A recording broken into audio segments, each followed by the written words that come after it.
Today we're going... Hi, I am Michael Santos with Compliance Mitigation, and every day we try to provide new case studies that help people in business understand how their decisions on the job can potentially expose them to problems with government, even charges for white-collar crime. And we want to help more people avoid that. We want to help more companies comply with rules and regulations, and that's why we provide this content. I do hope that you've tried out our 30-day free trial, and if it makes sense to you, I hope that you connect with our team so that we can sign you up for our premium course in ways to help your company qualify for deferred prosecution agreements in the event of a government investigation. Let's talk about antitrust law violations today. This case is going to focus on Argos USA LLC. It involves an antitrust law, price fixing, James Clayton Pedrick, Gregory Hall Helton. All of these guys were players in the concrete space. I remember reading about this case.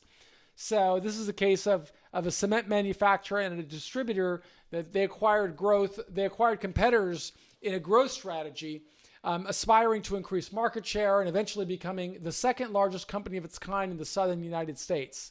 These acquisitions increased revenue, but they also brought more risk and liability. The company's due diligence failures and failure to create compliance programs that would mitigate risk set the company up for exposure to legal risks and liabilities. So we want to talk in this case, be focusing specifically on antitrust law, price fixing, and collusion. And of course, if you want to get the case itself, you can download it right from our website. So the state of the industry. Well, many regional and national companies pursue a strategy of accelerated growth through mergers and acquisitions. These transactions enable those companies to leverage debt and providing higher rates of return on equity. Significant analysis goes into determining the rates of return on capital, future growth projections, potential cost savings through elimination or duplication of services, and other profit-related aspects of the acquisition. When companies limit their analysis to revenue growth, they often discount the importance of updating a compliance strategy that may mitigate potential liability. With access to lower costs of capital, companies often pursue riskier deals in search of higher returns. Those high debt levels come with higher risks because as they take on more debt, the companies have to satisfy those debt obligations and requiring more revenue. In an effort to satisfy cash flow requirements, companies sometimes make short-sighted decisions like cutting compliance budgets. Compliance doesn't fit in a neat and easily definable box on business ledgers. Lack of compliance elevates a company's exposure to investigations and prosecutions. Companies would be well served by playing solid defense in order to preserve the rewards generated by an aggressive company growth strategy. So this is something that our team has a lot of experience in assessing because we've served time in prison with people that violated antitrust laws. We know how easy it is in a competitive market space to go after more business, but we think it's really important for business leaders to understand the implications of their decisions. Here's the specifics on this case study. Argos USA, located in Alpharetta, Georgia, produces and sells ready-mix concrete. Argos is a subsidiary of Grupo Argos, a South American company with revenues of $4.1 billion and more than $13 billion in assets. Argos USA operates dozens of concrete plants in the eastern United States, with many in Georgia, the Carolinas, and Florida. All of the information in this case study comes from the Department of Justice press release and other articles that we reference below. Argos USA accelerated its growth through an aggressive acquisition strategy. It acquired Lafarge Holcim for $760 million. Then it acquired Lehigh Hanson for $660 million. Along with other acquisitions, Argos increased its capacity to supply cement by millions of tons per year. So those deals made Argos the second largest cement manufacturer in the southern United States. Significant logistical challenges came with that growth, and it struggled to integrate a compliance program that would address those challenges.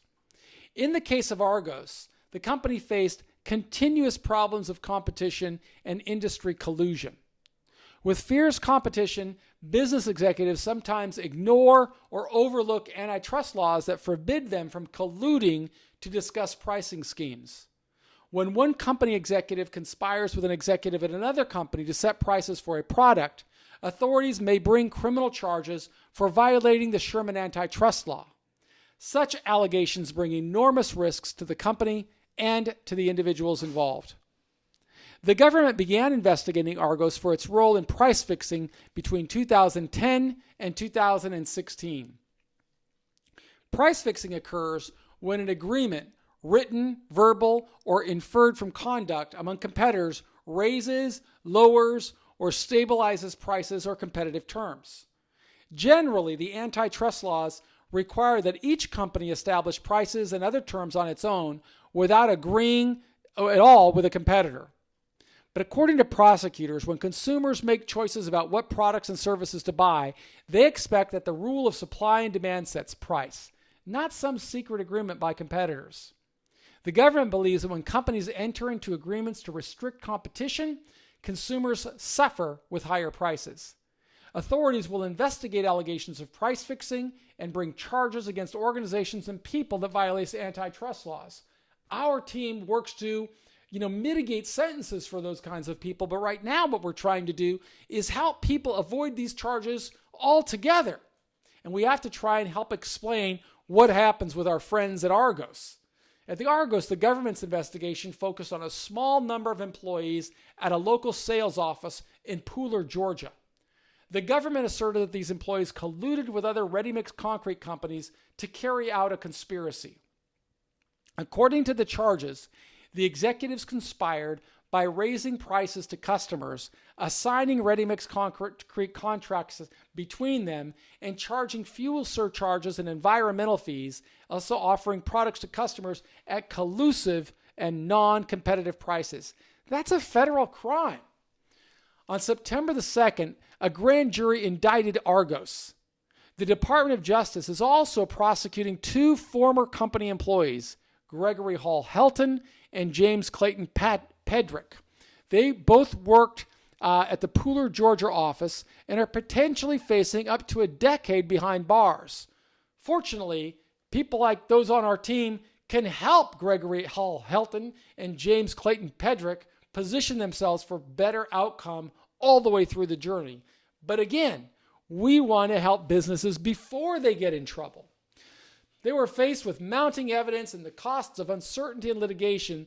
Argos chose to settle with the Antitrust Division of the U.S. Attorney's Office. It entered into a deferred prosecution agreement with the Justice Department. Terms of the agreement required Argos to pay a monetary penalty of $20 million. In addition to the financial penalty, Argos agreed to cooperate in government investigations against its former employees and its former partners that participated in the price-fixing scheme. Further, it had to enhance the corporate compliance program and internal controls. Now, wouldn't it have been better to learn about deferred prosecution agreements and compliance before they had to stroke a check for $20 million and see some of their employees go to prison?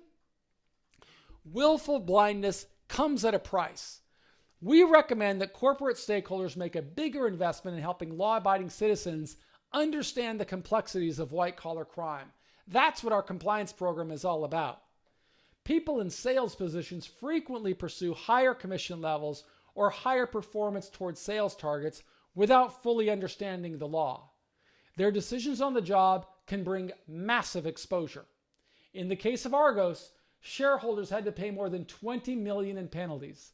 It likely paid millions more in legal fees.